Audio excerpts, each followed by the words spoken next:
And most of your stress is because you're thinking about too many things at once. In fact, when people don't do things, it's not because they can't. It's not even because they don't want to. It's because of the way they are focusing on what I call chunking things. When people don't follow through, here's what they do. I'll give you an example. Who here believes exercise is very important, but you don't exercise regularly? Let me see a show of hands. Raise your hand. More hands than most of us want to raise our hand, right? Now, who here really focuses, or I should say exercises regularly? Raise your hand. Regularly. Okay, great. Who here does not exercise regularly even though you believe it's important? Just be truthful. Okay, great. So let's see what the difference is here. A person who does not exercise regularly, I want you to raise your hand and I want you to tell me why you don't exercise regularly. Be truthful. Okay? Yes, sir. I don't have the time. Now, is that true? He even knows it's not true. He's going to answer you first. No. But it feels like he doesn't have the time because time is emotion. And he's got so many other things he is focused on getting results in that adding this to the list seems like a lot, right? And the other things are very important to him, like his business. I don't have the time. He has the time. What's the real reason he doesn't do it? Because of the way he thinks about exercise. When he focuses on what it would take to exercise, he does it very differently than someone who follows through. When you think about exercising, what's involved?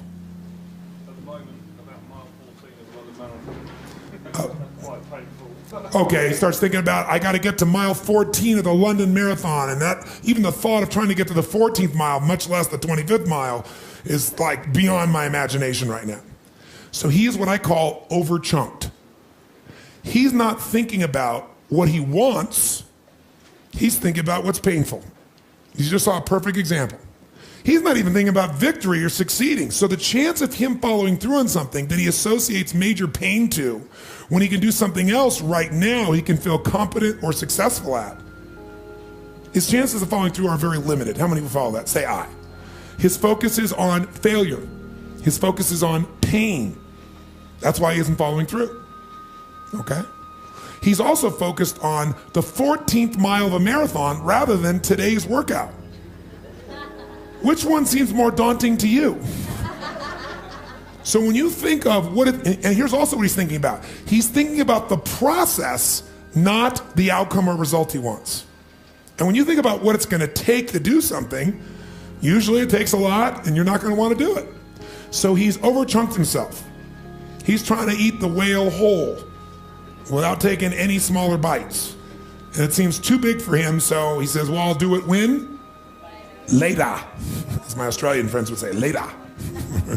Right? And of course, the problem with doing it tomorrow is when you get to tomorrow, tomorrow is today, and tomorrow never comes. So, and you keep promising yourself. By the way, what does this do to you emotionally when you keep breaking your own promises with yourself? Or you keep failing to do things that you know are important? Does it increase your level of certainty and confidence? No. What it does is it erodes it. And when you erode confidence in one area, believe it or not, it affects the other areas too. Do you believe me on that? Don't believe me. What about your own life experience? Maybe not one area, but it starts to be multiple areas. It sure does. Another reason why somebody doesn't exercise or do anything is because they don't just chunk it too big, they chunk it in too many details. I'll give you a perfect example. So I asked somebody one time, I said, okay, how important is exercise? Oh, exercise is extremely important. Really? Okay, good. And tell me, why don't you exercise regularly? Well, I just don't have time. Okay, everybody gives that answer. That sounds wonderful. So tell me though, don't tell me about how much time you don't have. Tell me this. When you think about exercising, what do you think about? Which is a way of saying, what do you focus on? And so this woman says to me, well, my gosh, what do you mean what do I think about? Well, let's say I said to you, you got to start exercising and I'm going to put a gun to the head of your children and I will do very horrible things and hurt them badly if you don't exercise. Could you do it? Oh yeah, I could do it. You know, if some mafia person came here and said, I'm going to kill your children if you don't exercise every day, how many think you could find a way to exercise every day no matter what your time constraints may be? So remember this. Remember this. Change is never a matter of ability. It's always a matter of motivation. I'll say that again. Change is never a matter of ability. It's always a matter of motivation or drive, having strong enough reasons. If you got a strong enough reason, you could figure out the time, couldn't you? So the biggest part of life and time management is knowing what you want and having enough reasons to follow through. But there is one more piece. If you make enough reasons to follow through and you know what you want, but you make the task overwhelming, you'll be overwhelmed. So I said to her, forget what I said. Let's just say you're really going to start exercising. You're going to do it regularly. How would you do it? What's involved with exercising? What's involved with exercising? What do you focus? She goes, well, if I was going to work out regularly, I'd have to find a club to join. I said, okay, well, so then what? She goes, well, you want to know the whole process? Yes, tell me the whole process of what it would take to exercise. She goes, oh my God, I'd have to get on the web and search for like all the exercise places around my home. And then I have to look through those and see which one is probably closest or which one is probably nicest. And I don't really know, so I probably have to search on the web and like read about each of them and get a sense and see the pictures of the place. But of course, it's never the way they really show it to you. They always show you the best pictures. It's not really that nice. So then I have to get in my car and I got to find these places. So I have to Google the location and look it up. And then I drive there. A lot of times the instructions are wrong on Google. So sure enough, I get the place that's not even the right place. And then I have to call the place on my cell phone. Then after I call the place, I got to write down the directions. Of course, I probably don't have a pen. You know how it is when you're driving. And so finally I get a pen, I draw down the directions or try to remember in my mind, and I get to the place, and now I got to get a ticket. How you get that ticket, and then I got to go find a parking space. And then I find the parking space, and what do I got to do? Now I got to go into this place. And when you go in the place, you can't just go look around. They want to escort you, don't they? Some salesperson wants to escort me, so I got to go with the salesperson. They walk me around, they show me the locker room, and they show me this, and they show me that, and they show me all this stuff. And then let's say I want to even buy it here. I can't just give my credit card. They want me to fill out a little application. Like I'm 2 years old again. I'm in high school. Oh, come on, give me a break. And then I fill out the application, and I got to pay them, and then they want to sell me a 10 million year membership, and I just want to try this for 6 months. And then after all that, then they want to take a picture that looks worse when you take it than your driver's license. Plus, after that, now what I do? Now I got to flash the card, go into work out. And what I got to do work out? I got to take off all my clothes, and I got to hang them up in this tiny little locker where my stuff doesn't really fit, and it's going to get wrinkled, and I know it's going to fall off, and it's going to get wrinkled. It's going to be terrible.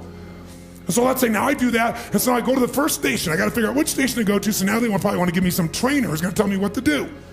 But let's say I do it on my own. I go to the first station, somebody's sitting, some sweaty, smelly person who gets up and they got sweat all over. So now I got to take my towel and I got to wipe it all off. And then I got to adjust the weight. And then I don't know what the right weight is. I got to adjust it again and get the hassle, figure out how to adjust it. And then I finally do my exercise and then I got to wipe the thing off. And then I got to go find the second station and maybe there's somebody there. Maybe it's all sweaty and I don't know the numbers. And after I do all these ones, station after station after station after station, now I got to go to the locker room and take off my sweaty clothes, which I'm going to put in a bag, which I know is going to stink up my car. And then I got to go in and take a shower, and maybe I'll first do a steam room or something, but then I'm going to see body parts of other people I don't even want to see. And then I got to go and I got to do my hair and I got to do my makeup all over again. Got to start all over my makeup, do the whole thing and all these little pieces. And then I got to put on my now wrinkled clothes. And now I can't even just leave. I got to go to the front and I got to get my ticket stamped so I don't have to pay for it. Then I got to find my car, which I forgot where it is. And then I got to show it to the guy and then I drive out. That's what it takes to work out. Well, what does it take to eat? Just do it. What do you mean just do it? Well, I don't know. What kind you want? Italian. Okay, I know 12 places. Let's go. Well, what do you mean? See, eating is one chunk. Exercising is 3,229. Where every little step of what I got to do, I think about all the consequences and the elements and the pieces. And that's why they don't do it. They're over-chunked. What you focus on, you feel. What you feel, you are moved to somehow actuate.